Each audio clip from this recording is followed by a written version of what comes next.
All right, Gearheads, welcome to Speed City F1. We just watched an amazing finish to the Formula One Spanish Grand Prix, an unbelievable event, breaking in front of our eyes because Oscar Piastri and Lando Norris were out front winning this race by a fantastic handbags at 3 paces. Lots of upset people. But everything behind that was crazy. This is Jon Massengale. That was Jonathan Green talking. We have Bob Varsha also with us, and Chris Medland later in the show. But wow, first of all, congratulations to the McLaren team because they did everything right. They had the pit stop strategy right. They were fast. The car was dominant.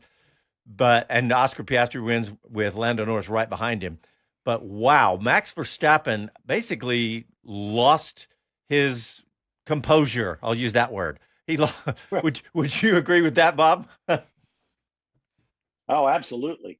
I mean, that was astonishing bad sportsmanship and bad race driving from Max Verstappen. I mean, first he had claimed that Charles Leclerc had turned into him on the restart, a restart that Leclerc hit perfectly, not passing until start finish.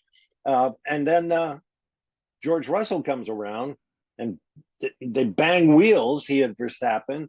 And then Verstappen is told by his team to let George go by. And he went crazy in the car and then clobbered, ran right into the side pod of George. And then finally let him by, and then came in. Everybody else was doing their, cool down lap. He came straight into the pits and stomped off. It's going to be an interesting evening at the Red Bull hospitality unit, I have a feeling. Nice sum up, and you're absolutely right with your sort of assumptions of what happened. I would also say that the first two incidents, the one on the straight and then the one involving George Russell at the corner, were racing incidents that could be investigated. But the third one, where he rammed George Russell off the road, having given him the place, which he did, was just egregious. I mean, I'm amazed it's only 10 seconds. He's gonna pay for this. He lost control. And rammed is the right word. Bob was a little more polite. Rammed is the right word. He just lost his temper and lost his complete control of what he's doing out there, and just rammed into George Russell. And George Russell responded very rightly with what the F and WTF. What the Formula One. Yeah, and but I mean that's we haven't seen Max lose his composure like this in many years, quite honestly. This is kind of what reminds me of Max when he came in at 17 years old, is what this reminds me of. Yeah, petulance. I thought Jolyon Palmer was going to go crazy.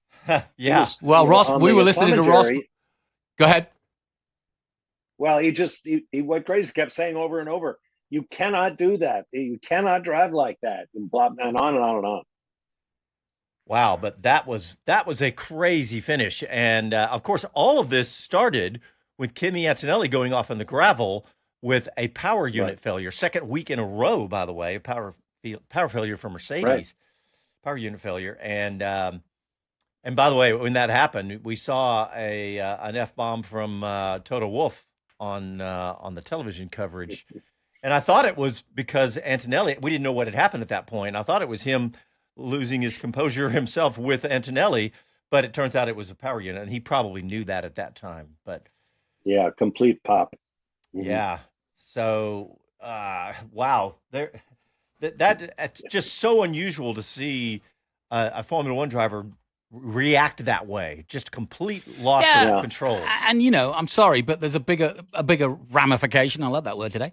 But there is, because we're about to have a young driver on, and this is not a good example. I've been talking about the FIA and their decisions as bad examples.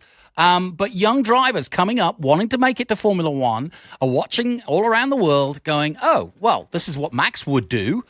Yeah, and by the way, Max came on the radio and said, Leclerc rammed me.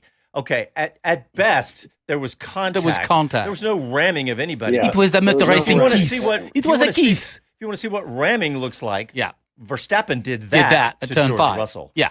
Hey, speaking of what you just said, we got a young driver. Let's bring on our guest, Jonathan. Yeah, our guest today is Jet Bowling, a guy who's been on the show before, 19-year-old from Dallas, Texas. He's currently fighting for the FR Americas title here in the USA, the only FIA championship outside of that and Formula 4. He's already done Formula 4. And he's now doing FR. He was in New Zealand with us. He got the lap record at Road America last time out. His name, Jet Bowling, and he's just watched what we just watched, and I'm really interested to get his take. Yeah, Jet, tell us what you think of what you just saw with Max Verstappen. Yeah, that was pretty wild. Yeah, it was pretty dramatic end to what I thought was, not a boring race, but you could see the end from quite early on. But that was pretty wild. I don't know. I don't know what happened. I think, the commentator said it best. I think the red mist got to him. I certainly know if I came in on hard tires on a, 8-lap restart, I would be pretty upset as well. Yeah. Well, Jet, let's not forget. Go ahead, Bob. That preceding all the collisions, all the yelling and all that kind of stuff, Max pulled off an incredible save coming onto to the restart off that fast final corner and almost throwing the thing in the trees, but he managed to keep it going straight, and then all the passing and conflict ensued. But that was a hell of a save. Yeah, a hell of a save after a giant mistake. But yeah, go ahead, Jet. Yeah, just, you watch these F1 cars and, the drivers are so talented, but it's so hard to make an F1 car have a moment like that nowadays. They just have so much aero, so much, tire grip. That was the first time I've seen a car move like that, and I don't even know how long. To save that, and that's such a dangerous spot. You see how close the walls are. That definitely don't agree with that. Yeah, I think it was maybe understandable up until the point with the contact with Russell. That's just you never want to hear you need to let this person by as a racer. You just always want to be in front, and then to go and purposely kind of dive bomb someone is just not okay, and especially when you have such a racer like Max, who has, multiple world champion, probably will be another champion coming soon. Just not what you want to see. You are the pinnacle of racing right now. Yep. And that's just not the sportsmanship you want to see from a guy like that. Yeah. Well put. Jet, let me ask you this. There's something to be learned, I think, even from what Verstappen did today. And you obviously have sussed onto that there's a right way and a wrong way to do things. And that includes, when you're a pro race driver, handling conflict, handling stress, handling controversy. And would you agree that Max didn't do a particularly good job of that today? Yeah, right. I think he sort of failed at that point. You saw there was a lot of instances, between the two Ferraris where, it's been multiple races now where, Leclerc and Hamilton are going at it saying, let me be in front, let me be in front. And then you saw there was a tiny clip today, George Russell's going past Antonelli. He gives him a wave as he lets him by. It's stuff like that shows that the grid is professional. And I think the emotions were high for Max. No doubt the adrenaline was through the roof after that, huge snap and the contact with Leclerc. But, it's unacceptable to have that kind of behavior, honestly.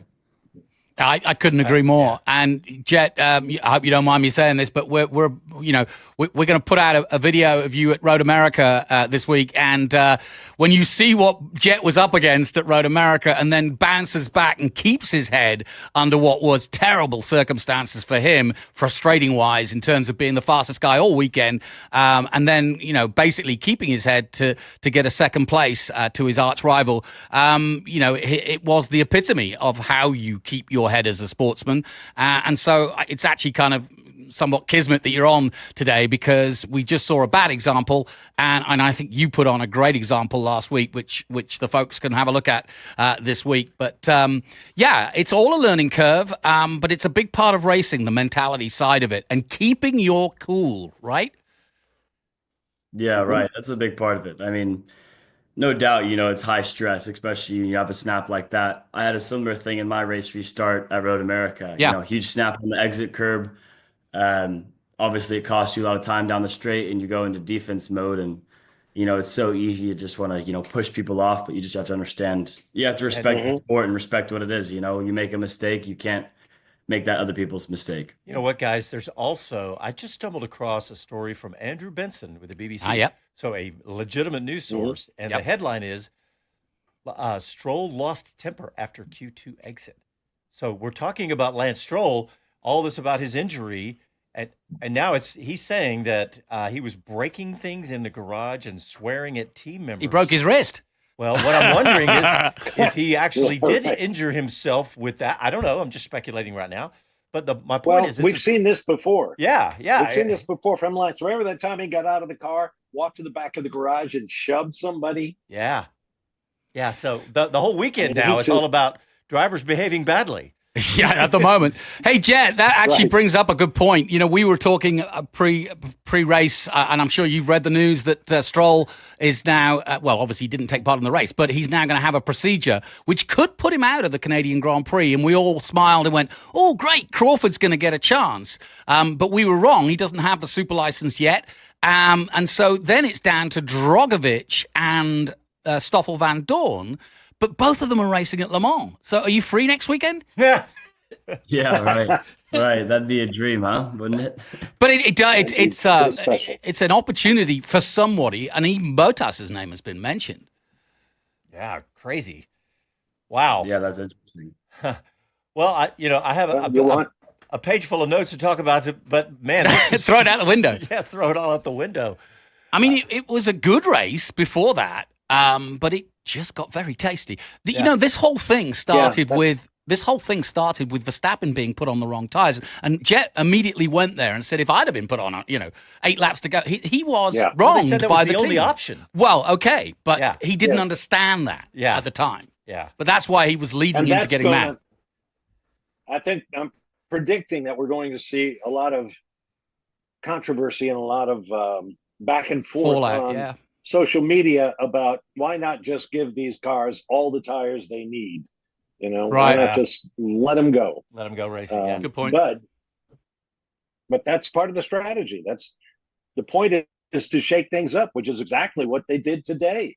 They made life very difficult for Max Verstappen. You could tell from his radio transmissions, he wasn't even thinking about the hard tire. It's like, what tire is this? Mm-hmm. He could tell he was sliding around immediately. And I'm amazed that they hadn't gone over that, or maybe told him ahead of time, look, all we've got is a set of hards. We're going to put you on them and then, go with God. I'll tell you what are some great other stories? What about the Hulk? Yeah, Hulkenberg. I had to look at the finishing order here with everybody because it was so crazy at the end there. How about Alonso? I know, Alonso's in the points. First points of the season for Alonso. He can make the cover of AARP now. Stop it. I mean, but never mind.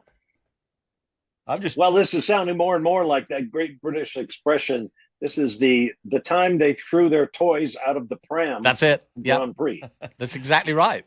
Yes. Well, let's just run down the order because if you were listening to it like us, you weren't even. There was so much focus on the front. So obviously, Oscar Piastri wins, followed by Lando Norris, Charles Leclerc, George Russell, Hulkenberg down in 5th. Wow. Lewis Hamilton 6th. Isaac Hadjar, great finish for him, and then Gasly right behind him in 8th. Mm-hmm. Alonso in 9th. Verstappen finishing down in 10th position, almost out of the points.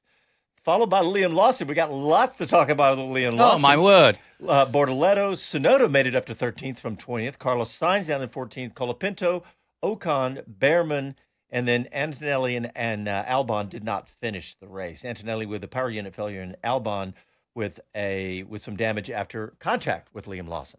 Jet, we're sorry because we went straight into that for you and put you on the spot. But who's your go-to? I mean, I know you follow Formula One like all the other drivers and IndyCar. Who's your go-to? What was your assessment? Is there anybody you want to pick out from watching it yourself? I think Piastri drove a great race. I was the most impressed with him. It's easy to say out front. It's easy to say, he has the quickest car, but I was so impressed by his first stint on the softs. I mean, he drove it, I think, 25 laps, where Max only did about 15. That's so impressive to me. Having driven around the circuit, I know that, all those long left corners like 3, 4, 13 and 14, they really load that front left and it starts graining, like Lando said. But, to be as quick as he was, quicker than his teammate, and to keep the tires that long, that was really impressive to me. That's spot on, Jet. Thank you. I'm glad you brought us back to that, because that's a really good point. Hey, Sonoda 13th. I'm amazed. I know. He made from pit lane. Yeah, from pit lane. Yeah. And how about Carlos Sainz? Even though Sainz saw his streak of successive points finishes at his home Grand Prix broken, he was tail end Charlie at one point. He drove all the way up to 14th. So not a bad effort under the circumstances with a car that apparently didn't agree with him at all. Yeah, very good point. No doubt.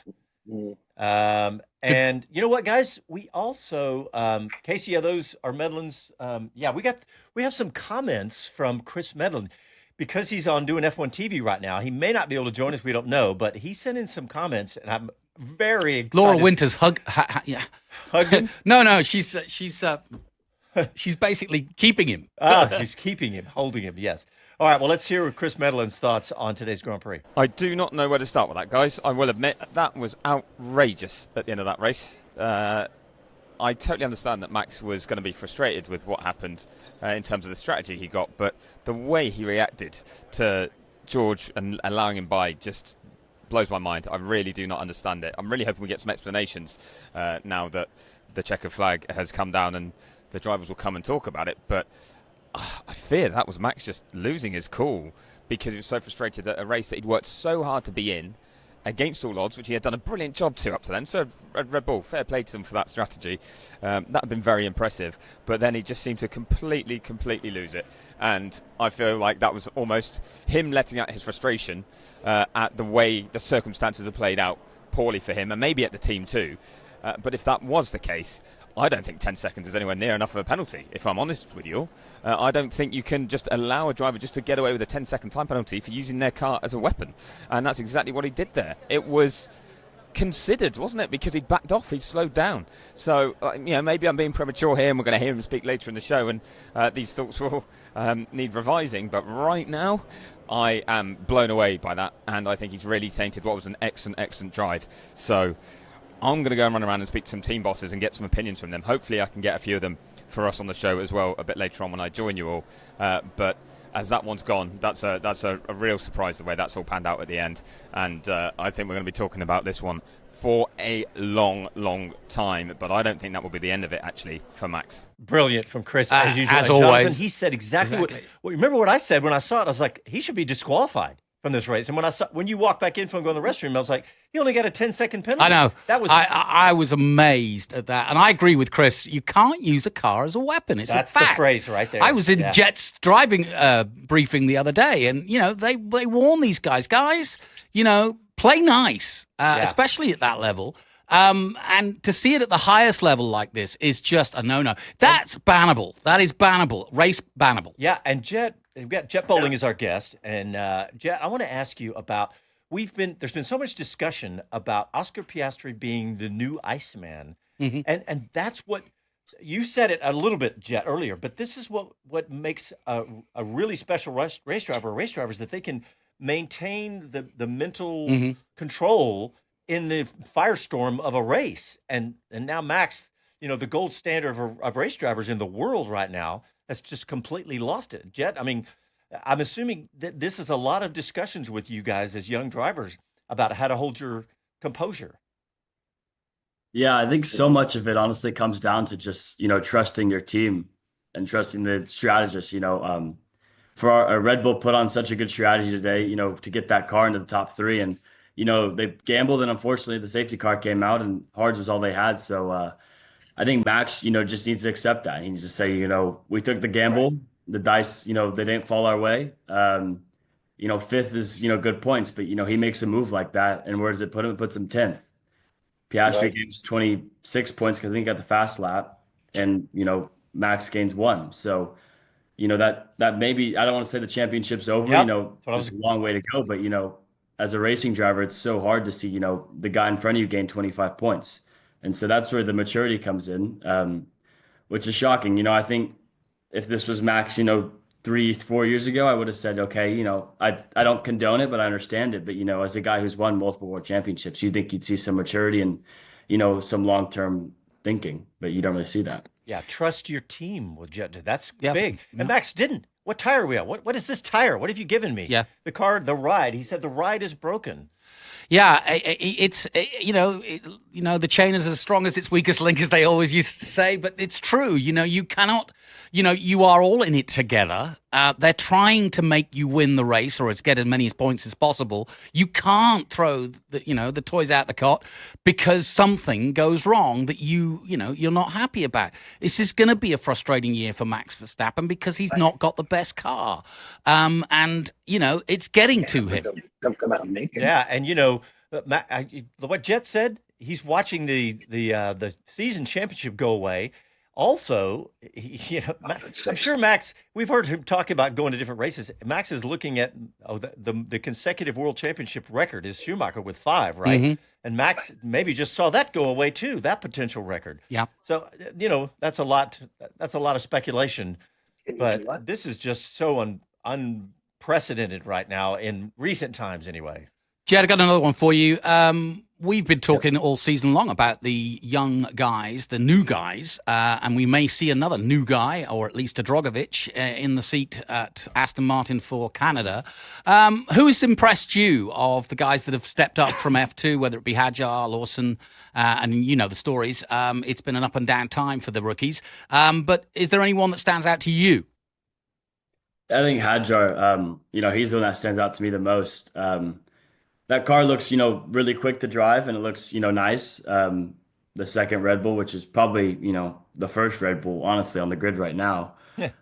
If it weren't for Verstappen's, pace, just Hadjar, he had a rough start to the season. Obviously, he didn't even do a lap in Australia in the race, but his pace has just been so phenomenal. He's had qualifying, he's been a couple top 10s, and he's been able to maintain it. A lot of these rookies, they can squeeze one lap out in quali, and then, they struggle to maintain these Pirelli tires where, maybe it's the opposite. Maybe they struggle with quali and then they, move up. But, he's kind of been consistent in all the realms. So, it's nice to see a rookie that's consistent. I hope he can build upon that, in this future. Yeah, look where he started going off on the warm-up lap. Yeah, I mean, that must have been that's a McLaughlin moment, isn't it, from the 500? Yeah. I mean, he's done well. I mean, to be in the arms of Lewis Hamilton's father on your first race, that is not a good look. I remember that walk of shame, if you like, down the Paddock lane, and I was almost in my head going, somebody give him a hug, or somebody put your arm around him, and there was Anthony Hamilton. Yep. So, that's where he began his season, and now look at him. Would have been better if it was Leclerc's girlfriend who put her on. Well, Anthony Hamilton's okay too. Oh man, guys, I don't mean to upstage Jet here because he's our guest, but looking at the entirety of the day, starting with Lance Stroll pulling out of the race, apparently not informing his team that his wrist injury was going to prevent him from being able to race. And I called it unprofessional. I still think it was. And now at the other end of the day, you got a 4-time world champion out there clouting everybody who doesn't do what he wants them to do. So that, there's so much to take away from this race from start to finish for a young driver, and what your responsibilities are to your team, to all the people, who busted their butts to put the car together and make it as good as it could be. It's not all about you, the driver. Yeah. It's about, that organization of 1,000 or more people who are counting on you. Jet Bowling just said it. Trust your team. And unless you said from the start of the race, you remember what happened at the start of the race? Yeah. You remember the radio message from Toto Wolff, who was talking to George Russell? He was saying, concentrate, George. Yeah. You just lost multiple positions because George was complaining about everybody moving under braking. Yeah, moving under braking. Yeah. Right. And so we've had this has been the theme of the weekend. It's like, come on, everybody, let's this is a team sport. Trust your team, and let's let's stop all this immaturity. Jed, I mentioned Scott Goodyear, your race director, and obviously he looks after F4, which you were in, and so he's been your race director for the last couple of years now. But does he use I mean, we know he gives you examples of what not to do and what to do. I've seen the videos and where you can be on track and what to avoid. But does he actually use F1 examples of no-nos to sort of keep you on the straight and narrow? Yeah, not so much as, showing us literal videos of, what's not to do and what's to do. But he'll make I'm sure, we'll get to Indianapolis in, 2 weeks time Yep. and he'll say, I don't want to see any, Max Verstappen, George Russell, I don't want to see somebody will make a joke like that, comment like that, I don't think he'll pull the video, pull the receipts out, but I think everybody in the room will know exactly what he's talking about. Yeah. And the thing is, we've just watched the 500. You're going to be at Indianapolis, like you say, in a couple of weeks. But we've just watched the 500. And if that kind of behavior were to happen in that race, boy, there'd be hell to pay. Oh, yeah. Can you imagine? Wow. Yeah. We're almost out of time for this segment. We want to thank Jet Bowling for coming on and give us your socials before you go. Yep. Instagram and Facebook at Jet Bowling Racing, Jet with 2 T's. Bowling like a bowling alley. There's no spaces. And I'll be in Indianapolis in about 2 weeks' time and Mid-Ohio after that for Formula Regional Americas. Well, Jet, you showed your maturity today because that was spot on. What you said about Leclerc and what you said about trust your team, fantastic stuff, Jet. Thanks for joining us. Yeah. Thanks, Jet. Yeah, thanks so much for having me. All right, everybody, we're going to take a quick break and we'll be back right after this. Continue to talk about today's crazy activities. Back after this.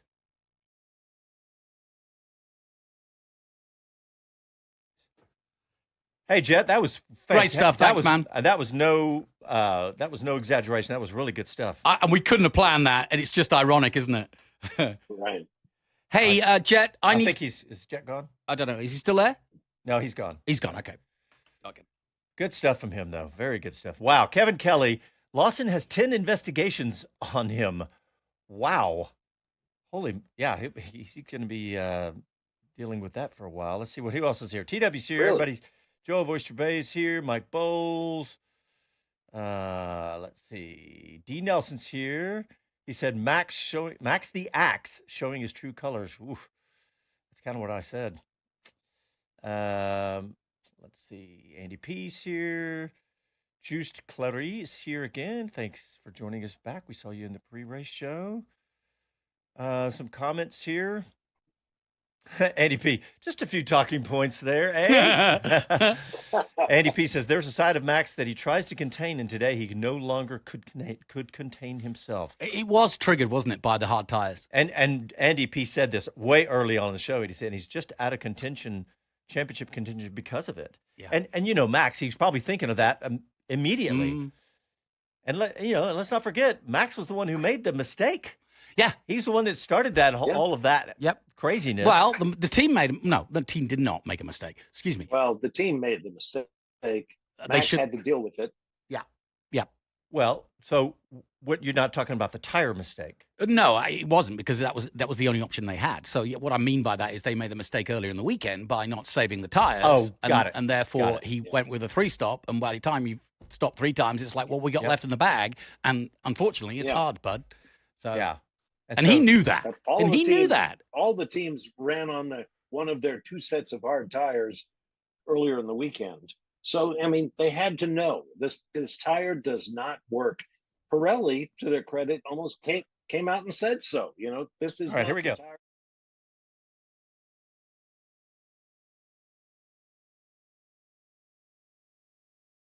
Hello, I'm Jenny Gow from BBC F1. You are listening to Speed City. Welcome back to the fastest hour in radio, Speed City. All right, we're having a great discussion during the break on YouTube with our fans on YouTube, but we were talking about Max being upset about a mistake, and I was saying, well, what was the mistake? Because it was the only tire available left, and Jonathan, you so rightly brought up the point, is that the team made the mistake earlier in the weekend. Yeah. I mean, by not having this tire available later. Right. Justus just said on our YouTube that you should have left Verstappen out with the safety car and only a few laps left. In other words, I mean, okay, we couldn't have predicted Antonelli going off, right.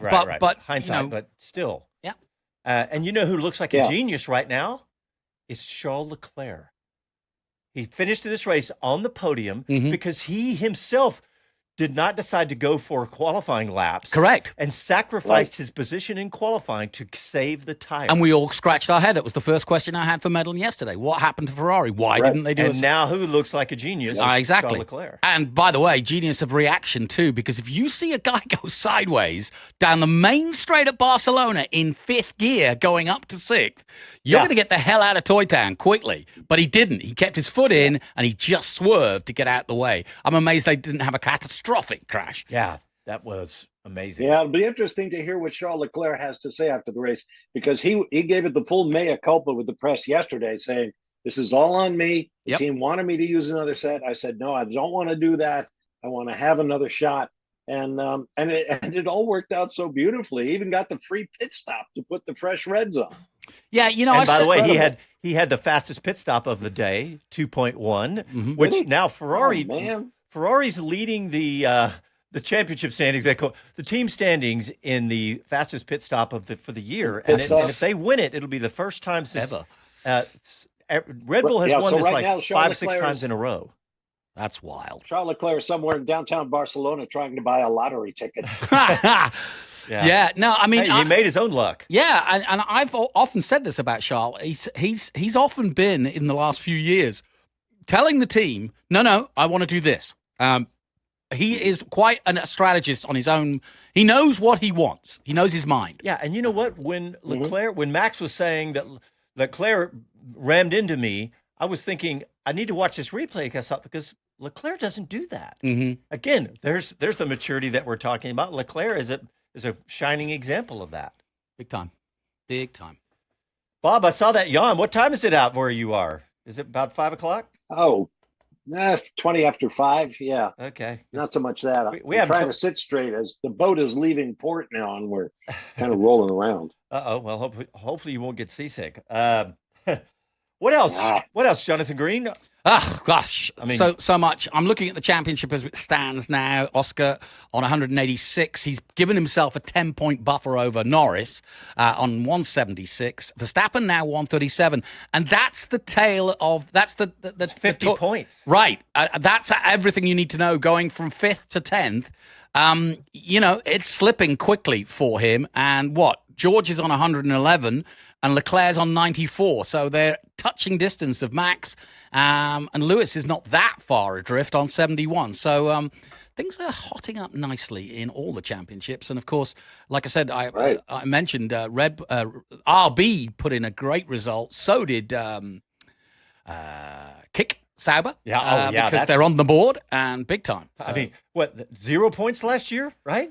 Yeah. Am I remembering that properly? Well, they're now 8th in the championship on 16 equal now with Aston Martin, and they're only, 10 points off Haas Ferrari in 7th. So good day at the office. 8 different teams in the top 10. Yeah. Can't ask for much more than that. Yep. Really good. That was amazing. So, let's bring up today's results again. I ran down them earlier, but there's going to be plenty to talk about here because Hulkenberg finishing 5th. Wow, that's huge for them. Absolutely. What about Lewis Hamilton, Jonathan? Tough weekend again.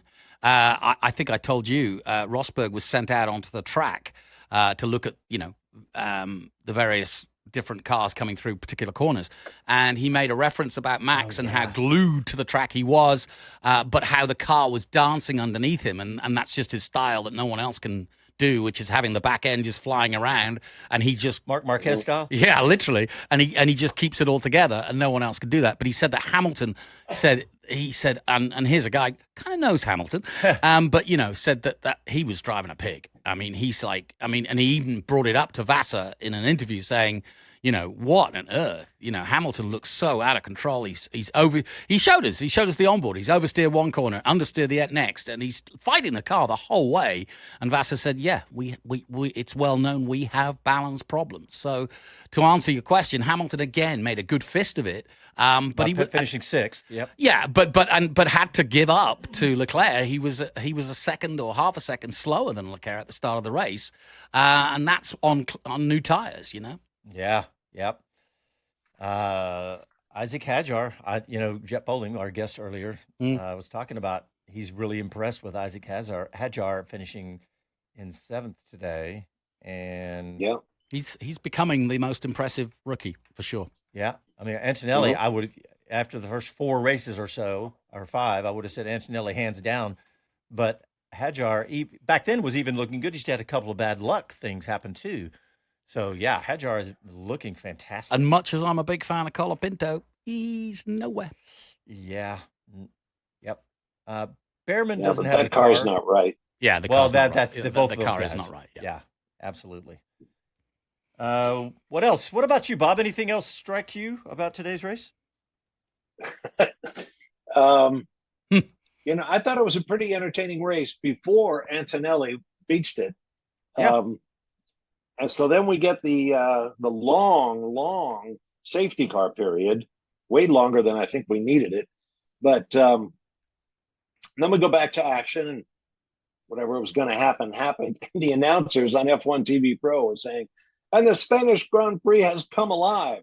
I thought it was pretty lively even It before was. Antonelli. Yeah, it wasn't bad. I agree with you in your disagreement with them, because I thought it was. Yeah. 4 pit stops for Verstappen and Tsunoda. Yeah.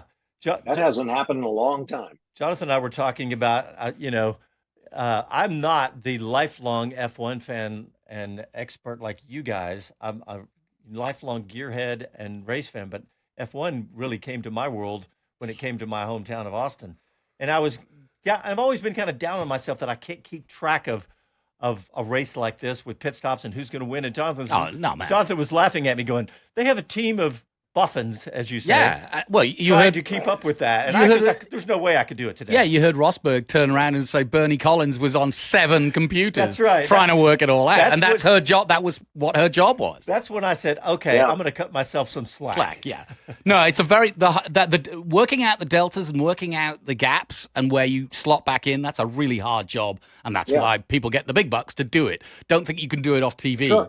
or in your head. I tell you what, if you do have F1 TV Pro and you are still learning the game, I would advise you to go to the tracker, which is what I did on Monaco, because it's the most obvious way of seeing the entire picture of gaps and who's where, who's coming up next, and how far that gap is to them, because you can have the timing up as well as the actual little dots of where they are on track.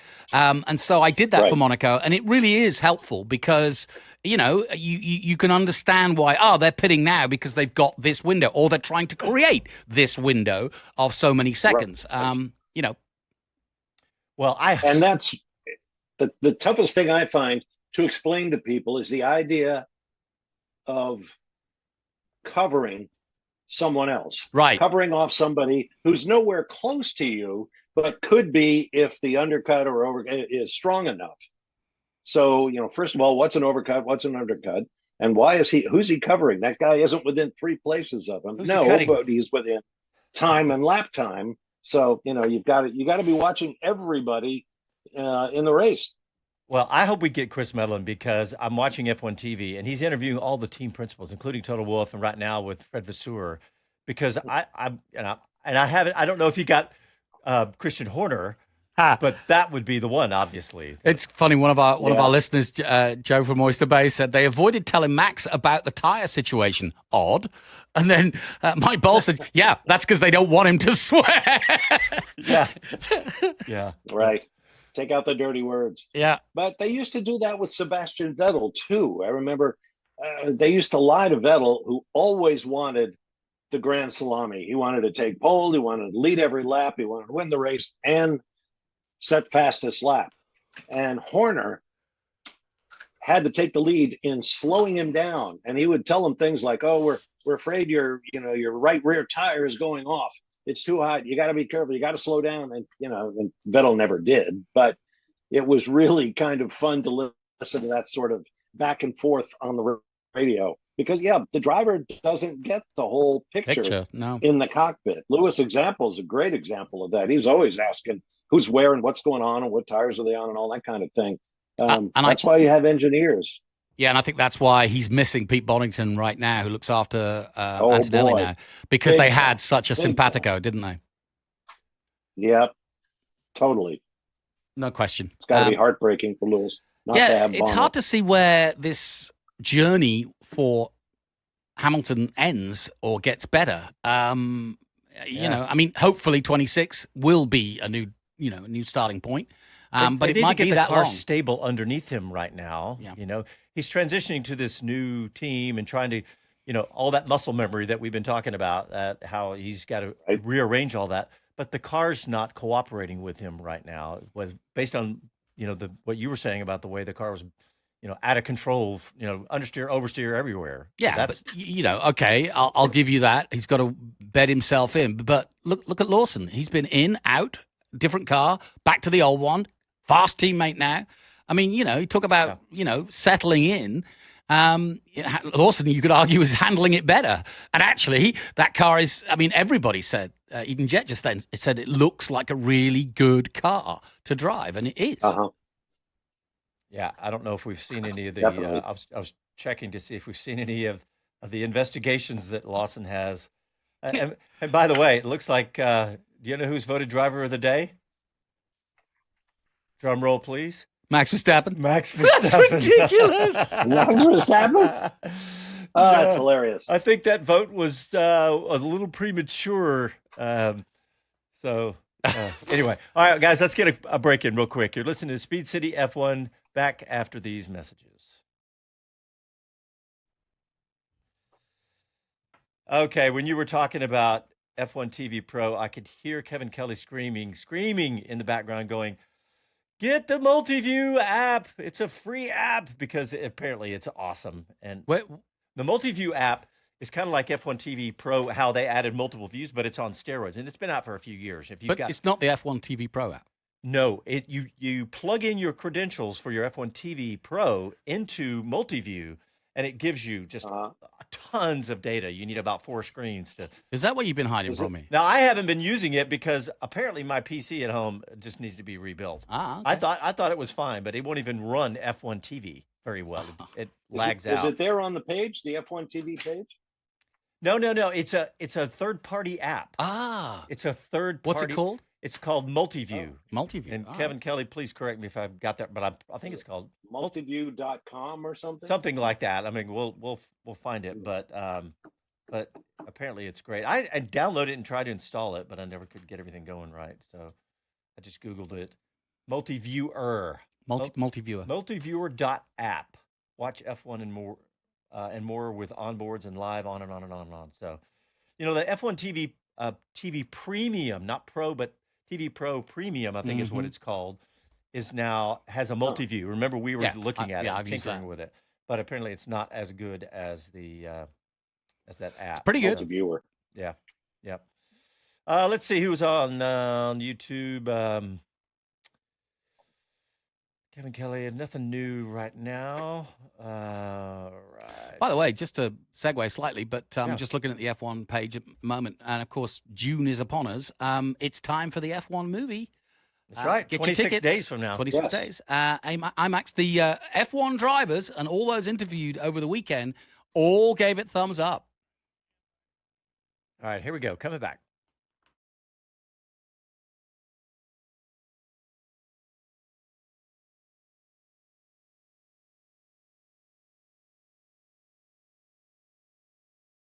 Hi, this is Max Verstappen, and you're listening to Speed City. Welcome back to the fastest hour in radio, Speed City. Brilliant. Casey, the producer As always. extraordinaire. He's paying attention in that booth.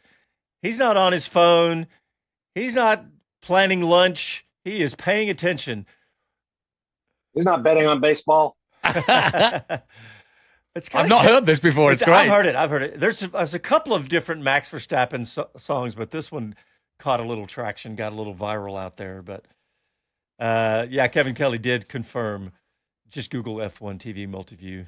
Said TV Pro copied it. That stuff that we were talking about in the break. But anyway, it's a good way to augment your F1 TV Pro account. All right, so we have an interview. I don't know if let's talk about this weekend for American Formula 2 driver Jack Crawford, because he's in his second year of Formula 2. Mm-hmm. And whenever you hear that, the first thing is, you have to go back you had to go repeat kindergarten, instead of going to first grade. But that's not always true because there's so many variables in that, right? What team you're with in F2, what seats are available in Formula One. It's hard to move up.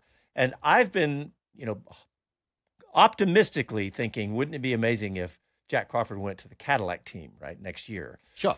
And ever since I kind of lost hope because he went the first few races without being able to, hit big points. Yeah, in fact, he won no points for the first few races. Then all of a sudden he's been on a streak, and he finished 4th in both races this week. And after a win last week in Monaco, and Chris Medland caught up with Jack Crawford this morning right before the Grand Prix. So, Jack, thanks again for giving us your time, because this time last week we were chatting in Monaco. You were a Monaco Grand Prix winner and you couldn't believe your luck in a good way. We're stood here after a pair of 4th places in both races in Barcelona, where I bet you can't believe your luck in the opposite direction. Just talk us through what's happened this weekend. Yeah, I mean, the safety car luck I got last weekend in Monaco was basically opposite this weekend. So I think safe to say fairly repaid, I think in a bad way. Obviously, so yesterday drove a great race to take the lead, managing at the front, and then, safety car with about 6-7 laps to go. Didn't know whether to box or not. We thought it was better to keep track position, and unfortunately we didn't understand the speed of the softs at that point, and lost out on the win and on the podium, falling back to 4th. Still good points, obviously, but shame to miss out on the 3rd win. And then today as well, it was a bit the same story. Did alternate strategy, fighting on the soft at the end of the race, like opposite to yesterday, coming through the field. And unfortunately there was right when I caught the next two, which was the fight for P2, just safety car came out and didn't restart. So we spent the last 3 laps under safety car. So it was a shame. But definitely P2 was on there, but it's how it goes, I guess. Yeah, 2 4th places that could have been 1 win and 1 second. But, as you say, the form was good, the performance was really good. You're right in the mix in both races for victories. How pleased are you with, I guess, the momentum you're building now? We talked about it a bit after Monaco, but seeing as you started on 0 points headed to Jeddah, you're right in there in that title fight, and you've made some more progress this weekend. Yeah, gone up 1 position every weekend, basically, in the championship, so that's good. But my goal has been to score 20 points every weekend, and that's how you eventually become champion. And this was my lowest scoring weekend of 17 in the past, ever since Jeddah. So, I'm keeping on track there. That consistency is what wins championships. Also you got to have the big weekends to make up for some 30-point weekends, but I'm sure those will come. And it's been a great span of races. I'm finally happy to finally be up there. I'm basically 1 race win away from taking the championship lead. So still a long season. So we'll keep fighting. Your next race is Austria, I believe, so not Canada. Are you heading to Canada? What's your next few weeks look like? Yeah, I don't plan to go to Canada. I got some F1 testing at the end of this week, so I have a day planned. But also Lance had a day planned, so maybe I might take his spot for the testing. So and then no Canada for me. I thought it was better to take the weekend off since it's been quite chaotic 3 weeks. I can't wait to get home and have a little break. Then I'm going to a Formula E race in Jakarta, and then, going the double header of Austria and Silverstone. So hectic. And just for listeners to be aware, Jack Saddy at the moment doesn't have his super license, so isn't in the frame for that seat that may become available in Canada at Aston Martin. Well done with your point scoring this weekend, and we'll see you in Austria then. Yep, see you then. He's going good. He's going good. Listen to his last. Yes, he is. Listen to so he went the first 5 races with no points. Since then, he's scored 20, 10, 8, 5, 13, 5, and 12. 17 points. He has scored really good points at every single race in the last 7. In the last race that he did yesterday, I watched it last night. Boy, he was unlucky. It was a 26-lap race. He led 23 of them by getting the lead at the start. And he got into the lead. Didn't have pole, but got into the lead. Got round Browning, and were it not for a safety car and a few drivers getting to do tyre changes and get the soft tyre on for the last stint, which allowed Richard Shaw and Dunn to come through, he would have won that race. I mean, he just did. Hey, he had nothing to give because his tires were gone. He didn't pit, and so the guys on the fresh tires just whooped the whole field. So listen to the point standings. Like you just mentioned, Dunn and Varsha. Dunn leads with 87. Right behind him is and this is Formula 2, obviously. Dunn, Varsha with 84. Lindblad, who you got to hang out with for the weekend at Toyota. Sure. He's at 73 points. 79, excuse me. Crawford was 73 and Browning was 73 for the top 5. So that is anybody in that top 5, really, maybe even more for this season. So I got another story for you. Talking of Americans, yes. We saw Jet. He got a lap record last weekend. Got a second place. Nikita Johnson, remember who was on the show just a few weeks ago? Yeah, sure. Got second place at Spa. Wow, and this is GP3? This is GB3. GB, yeah. GB3. So hats off to the young Floridian. Floridian. Yeah, doing really well. And I as time goes on, I want to introduce our audience to people like Jet, to people like Nikita. Well, I get Nikita on, but he's running around. He's doing Road to Indy and GB3 at the moment. Ujikoko, I can't even pronounce his name. I can't. But anyway, he's going good too. There's Max Esterson as well out there. Obviously, Crawford's flying the flag for everybody. I feel for him because what an opportunity that would have been were he available. Yeah. I wonder how many points he's got. I know. We need to look up his super license position. I tell you what, Colton Hurd has helped himself. He needs to be top 4 by the end of the season. And he's put himself in pole for today's race. So watch the IndyCar race because he's not had a good year. No, he's had a terrible year. And he needs, if he is to be in line for the Cadillac drive, he needs he needs to keep his super license points up. And that means he needs to finish this year in the top 4 of Indy. Yeah, I don't know. Where does he stand now? He was down. I think it's about the top 7th or 8th. We're one Google away, but anyway. But I'll find out. Carry on. Bob, I have to do what's the? I'm looking at your shirt. WinStar Cruise check-in. How is the? Are you rocking back and forth? Are you getting seasick? No, not at all. It was pretty rough the first couple of nights out of Barcelona before we went to Monaco. But actually, recently, it's been glassy smooth. It's really been a beautiful trip. Weather's been great. No rain. Great fun. Awesome. Great people. Well, I hear Chris Medland's... Colton Hurd is 9th. 9th. Okay. I hear Chris Medland's mic lighting up, and that's pretty impressive, Chris. I was watching you on F1 TV about 3 minutes ago. And by the way, when you were live on F1 TV, you were also live across North America on the radio, by the way. So you were live on both places. It's like Inception. Was I? Well, I bet I wasn't making friends at Red Bull on either. Then was I? Nah. Hey, come on, you've got the goss. You've got the goods, man. Give it up. Did you talk to Christian Horner? No. And on F1 TV, I criticised him for that. He's not come out and spoken at all. Not spoken to anyone yet. Yeah. And fair weather. As we all know on this show, he's very up for talking regularly. When things are good. Yeah. To be fair. Yeah, well, I'd say even when things are bad, normally. Yeah. So this tells you he doesn't know what to say about it. Yeah. And he's probably talking to Max. Trying to understand it. Well, Max has just gone back from the TV pen into hospitality, so I was going to stick my head in and see if the press officer Paul is in there to get a steer on if we can speak to Christian at some stage. So what have you learned though? Who said what? So I have learned actually that some team bosses really don't pay attention because they're so focused in their own race. And I was trying to get a steer from Fred Vasseur, and he didn't even. All he'd seen is the incident at the end. He hadn't seen what had gone before it. So when they collided, he thought it was just hard fighting had been going on. He didn't realise that Max had slowed down to let George through at turn 5. Okay. Toto, when I spoke to him, also didn't know that Max had been told to let George by. So he thought Max had a problem and then was desperately trying to defend. Wow. But he also said, but, if that was anger, that's not good. And then when I said to him he'd been told to let him by, he said, oh, then that's anger then, which is not good. Yeah. So, Toto not too impressed. The only other person I'd gone and spoken to on this topic, in the paddock properly since the race was Jonathan Wheatley down at Sauber. And I might go back and get him because he's a very happy man, understandably. Sure. What a result. Had a great day. Yeah. Incredible result. Absolutely incredible. I'm just going to say I've stuck my head in at Red Bull and there is nobody to be seen that we want to speak to. Crickets? So, they've used the wings that they give you.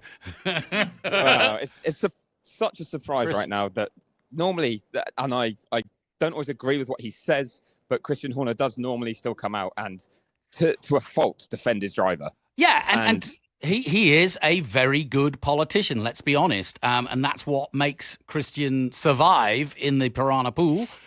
Because whether it's a scandal against him or whether it's one of his drivers, he has been erudite at just getting, he needs talking. But you know what? What's the worst thing you could ask any PR professional? What's the worst thing you can do in a disaster? And that's stick your head in the sand. To be quiet, right? Yeah. Chris, I got to ask you about something. When we saw that happen, I looked at Jonathan and I said, I don't know what the penalty is going to be, but that's got to be bad. And I was like, that could even be like a race disqualification or a race ban or something. And when they came out with 10 seconds, I was like, that's not enough. That doesn't matter. And then you said the same thing in your comments. But you said the most poignant thing, which was you can't use your car as a weapon. Yeah, I think that's a very good line. It's true. Yeah. So headline racer tomorrow. Well, and the thing is that I've got to be careful slightly, I will admit, because I am not Max Verstappen. I don't get to sit behind that wheel. I definitely can't do the things he can do with a racing car, which are incredible. And we say it when it's incredible very regularly. Yeah. But then because of that, we know the amazing car control he has. He showed out that final corner when he nearly dropped it. We know what he can do with a racing car. That means I cannot believe, but it is believe, it's my opinion, that he had anything other than full control of his car when that happened. Yeah. Therefore, that was a choice to go and hit George, or at least whatever he was trying to do. He'd slowed down to let him by. Exactly. Yeah. All intentional stuff. It appears. I really struggle to believe it could be anything other than. Yes. And then when he spoke to he hasn't done print media. He's just done, as far as I'm aware anyway, but he's done TV. When he spoke to them, he wouldn't comment on the topic. Really? And same thing. It's like, well, then everyone's going to make their own assumptions here. You've not given anyone anything to explain your thinking, your thought process, and to even let them understand maybe how that happened, even if they still don't agree with what happened. But if he says, you know what, I'd lost my cool slightly and thought I'm not going to let him have the place, and I got that a bit wrong trying to suddenly keep hold of it, then you'd still be like, well, that was ridiculous, but wouldn't you? You'd have that little understanding of the moment, but he won't give us that either. Yeah. It's I just you can't just put your head in the sand like you said, Jonathan. We just can't. Well, they create. I mean, this is Red Bull at its worst, and we've seen it last year with the sexting and with the texting thing. You can't. I mean, they faced that as well as they could, but you can't. Like you say, you're leaving the Medlands and the Bensons of this world to do their job, which is, okay, I got no quotes, but I'm sat at my desk and I've got to write about this because everybody wants to know what the fallout is. And right now, you're coming up duds because you've got nobody. I mean, the sort of thing that's going to happen is that Chris will probably bump into Helmut Marko, who will then give his absolute honest opinion, and that'll be the next problem. Wow, for Red Bull. That's a good one. Chris, that's who you need to hunt down, as you probably knew. Who was it? Sorry, I was just chatting away in the paddock. I just said that. So I need to hunt down. No, I said that the problem with the principal not showing up and the driver not commenting is that, Helmut Marko will probably bump into you on the way home and give you an outrageous comment, and that'll be your headline tomorrow. And it, again, the Red Bull media storm continues because they don't manage it well. Very good point. Helmut has already spoken to TV. I saw him doing a TV interview in the pit lane, I believe with Austrian television, which is one that he's, I think, contracted to work with sometimes. And at that point, we were waiting to see who we could speak to, whether it would be him, whether it be Christian Horner, whether it be Toto Wolff first. For F1 TV, we wanted one of the two to get their side. So, Helmut will have spoken already to at least someone. And therefore, as you say, that is now going to be the team line and the party line, which is not what Red Bull want, as far as I'm aware. So it seems right now they've got a problem, and they're not handling it brilliantly right now. And I'm so fascinated to hear if there's going to be any explanation at any stage. But I fear we're going to leave this track tonight and not really have one. Okay, can I ask a question? Could Mercedes put a protest in about the 10 seconds? Or could, in other words, could this be escalated further? So, to be honest, I believe it can, but I'm not sure they would, because Mercedes don't stand to gain anything from that. The drivers themselves might be a little bit annoyed to see it if they believe it was an intentional thing and that was the only penalty for it. So it could be from the driver's point of view they want to bring it up, but they'll do that in the driver briefing. Yeah. And you could argue the problem there is that won't happen until 2 weeks' time in Montreal. Sure. So when that happens, everyone will have calmed down a bit. And yeah, I'm sure we all will by the time we actually go home. But the only messages I've had from any friends that watch this sport is when are they going to give Max a penalty that actually correlates with the offence? What he did was ridiculous. Now, a penalty was right. I don't think 10 seconds was right if it was intentional. I think it's always going to be hard to prove intent, though. So I can see why the stewards might go, look, that's the harshest penalty for causing a collision we have without being able to prove what someone intended. And let's rewind slightly as well. Low speed corner, not the heaviest contact you've ever seen. I mean, I get why Max was worried about what happened between him and Charles on the pit straight at nearly 200 miles an hour. That could be an aeroplane crash. So there are almost some little kind of factors in there where you go, all right, they've gone as hard as they can with a sporting penalty at that moment. But we've seen when Sebastian Vettel drove into the side of Lewis Hamilton by a safety car, haven't we, in Baku, 2017, I think that was. And Seb, I think, got a stop and go or a drive-through penalty for that one. But let's go back into the archives. But I think they were more harsh on him for that. I mean, I can't have it both ways. I've complained at the FIA not making decisions during a race and then leaving it to the steward's office and midnight and 2 days later because I'm like, you don't get a result. That's not a sport. So, I'm glad they acted, but I still think there could be more to act upon because 10 seconds doesn't seem. Go ahead. Oh, that was just actually me thanking Sauber for telling me that both Nico Hulkenberg and Jonathan Wheatley are in the debrief right now, and I'll have to come back later. So sorry, I said that while on mic. No worries. On your mic. Hey, Chris, Joe on YouTube says, how does this silence by Red Bull go over with the FIA? Does it matter? I don't think it does. No, the FIA won't pay any attention to who speaks unless they had said something in the race that they could work with. If you look at the George Russell penalty that he got, drive-through, wasn't it? That he got for the illegal overtake on Alex Albon in Monaco, because on the team radio he said, I'll just take the penalty. So the stewards knew the intent there was, I don't care that I've broken the rules, I'll take what the punishment is. Yes. So they made the punishment harsher. Yeah. Here, obviously, unless Max went, he had it coming or something like that, which he didn't. Let's again, I know these two have had run-ins before, but I don't believe that Max's frustration was with George. It was just with the situation, which, if anything, again, is more concerning. Yeah, even more concerning. It's just his frustration level is going higher and higher. So I just wish someone would talk, to be honest. Okay, so Christian Horner is going to speck to print media in 25 minutes. So with a bit of luck, that means he Let's might extend be the show. I'll go down and see if that means he's come out of engineering. Yeah, everybody, you're in for a long Sunday. Okay. Casey is. That's your answer to that. Hey, Chris. Boy, will that sell magazines? Hey, Chris. While we're thinking about this, I saw on the BBC, who was it? Andrew Benson came out with a story about Lance Stroll yesterday, storming through after being upset with qualifying, storming through and throwing things and cursing in the garage, and I mean. How is that not a coincidence with him? Yeah. Did he hit something and hurt his wrist, or is he just still pitching a fit and he doesn't actually have an injury? What's going on? I wish I knew, to be honest. I did speak to. Well, I think we played it out, didn't we? Pre-show with Mike. Yeah, we did. Sure. Right. And it clearly sounded like he was caught out there. But I do wonder if it was more that with if we've all had this. If you're in pain, if you can be more frustrated with that too, can't you? You can be.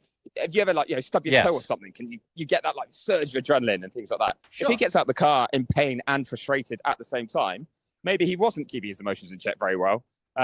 As another driver, if we're talking about the theme of the weekend. Yeah, exactly. So there potentially could be a link there, but this again is a hard one because it came out of the blue. The team has only said so much, and people will again start to piece together the bits in the gaps, and it doesn't mean they always get it right. There's been some wild conspiracy theories in the paddock today, I can tell you, that range from the sublime to the ridiculous. And because there's so many, that's when you realise probably none of them are true, but everyone's trying to fill out or work out how we got to this stage because they don't have the full picture. Yeah. Wow. Well, this has just been really an amazing development that's going on. Chris, we talked a lot about it earlier, but of course now McLaren with a particular Piastri now is 49 points ahead of Max. So, Max, I said it earlier, Chris. Max was watching everything slip away. Imagine his brain probably works 5 times faster than ours. Watching everything slip away in that moment where he lost it, coming out of that corner, watching the championship go away, watching his 5th consecutive championship slip away. No wonder he's upset. And, part of him was probably upset with himself for sure. going wide at the restart exactly. and creating the situation that then came to be. Because it's rare, very rare. I think that's just more him showing the tyre issue that he had. Okay. And on those hard tyres that were going to be tough to warm up, that he was just never going to have the grip. And it was almost, he was just doing all he could. But he would, I think, then point more to the team strategy call or the situation. But I don't think he'd blame himself for that one, if I'm honest. Fair enough. Yeah. And Chris. Well, there's certainly been one Red Bull, niggle after another. This tire strategy, the unsafe release a couple of races ago in the pit lane when we heard Max get on the radio and say, "Oh, come on, guys, what are we doing here?" That it seems to be the level of discipline seems to have slipped a little bit at Red Bull. They're not doing the fastest stops in the pit lane anymore. There are issues there. Yeah, it's not the best time, I think, at that team still. And they had a car that they had issues with last year that they were trying to rectify, and clearly they haven't, have they? If they just start off McLaren still. And there's times they're not, obviously, but at times there are. And I think maybe it's also that. There can't be an acceptance that they hit of, well, here's where we are now, here's where we stand. Because wherever that position is in terms of one week it's winning a race and the next week it's P6 or something, they can never kind of get any confidence with it. So they get the highs and then they get the lows, and they're going through this emotional roller coaster. And watching McLaren to the stewards to talk about the collision on the straight. So that the Clerk one is potentially going to cost them a P3. I'd be surprised, but it could potentially. I keep trying to ask people for their opinion on this Verstappen thing, even if off the mic. I'll admit, I just tried Mark Webber there, just as you were throwing to me. Moved the mic away and said, "What do you make of Max?" And he's like, "What do you mean?" I said, turn 5 on George. He's like, I didn't see it. Wow. I was like, seriously? And he's like, no. Now, there's a chance he actually didn't, in the sense that if they were moving, say, from hospitality to back of garage or getting ready to go under the podium, again, people do just pay attention to their own race when they're that invested in it. But I also struggle to believe this. I think there's a lot of people that don't want to say something they think will get them in trouble. Well, Mark Webber in particular, his driver was clear sailing, nothing but blue skies ahead for Piastri. So, well, that's the other thing. Like you say, you don't want to. If all the journalists are hungry for a headline, you don't want to be the one that gives them the. That's right. You'll be the headline for everybody's news article. I thought Rosberg was great. He called him what? Stupid. He goes. Oh yeah, Rosberg did not hold back. Yeah, he just. And evidently Jolyon was going, "You cannot do that. You cannot do that." Hey, I got to get a plug in here for the new Chevrolet Corvette ZR1. You got one? No, I didn't get one. Mike Bowles has got some. Mike Bowles can deliver one to me, but I was watching they launched it at Circuit of the Americas. I don't know when that was, but they had about a dozen journalists and about 20 ZR1s. Chris, they went 177 miles an hour on the back straight at COTA in a production car. And that's with journalists. 12, yeah. That's with journalists driving it. YouTubers. Cletus McFarland driving it at 176 Remember, Medland's miles. driven a Formula One car. Well, I know. But then, that came up today because Alex Brundle was one of the pundits on F1 TV. Sure. And we're talking about what we'd said about Max and how punchy we could be or had been, and how he tried to keep it balanced. But he said he's like, and I've got to say, like, I haven't driven an F1 car, have I? Like, have you? To me, and I went, yep. Oh, that's great. But nice. This was off air, but 2, he was then like, oh, actually, yeah, okay. Like, I've driven like 3. He's driven 3 old ones, and obviously a lot quicker than I would have. But it was quite funny to be able to say that when someone understandably was always going to throw that back at you. Oh, if I were you, I'd be going up to Gerhard Berger going, yeah, turn 2's tough, huh? Yeah, right. I mean, so how do you handle that? Funny. Oh, that's great. Too much fun. You do not. So, I do apologize for not giving you anything that's live audio, but I can give you some quotes from a certain Max Verstappen to the print media. We got 60 seconds. He has spoken to them. He was asked about what happened, and he very much tried to say it was. He was asked if it was deliberate, or said it looked deliberate. What was your view? And he says, "No, I think it was a misjudgment." Now, No kidding. Sorry. That doesn't go. That sounds like Horner. That don't fly. And he's very dismissive of all the other comments and criticism he's getting. He's like, I'll bring some tissues next time to George, who's worried about kids watching and all this stuff. So punch you on other opinions, and then that's the only thing he said about the actual incident was that it was a misjudgment. But not particularly convincing, shall we say. Well, yeah. I'm Googling. That incredible save off the final corner. Then he misses the apex by 2 feet and runs into George Russell. I don't think so.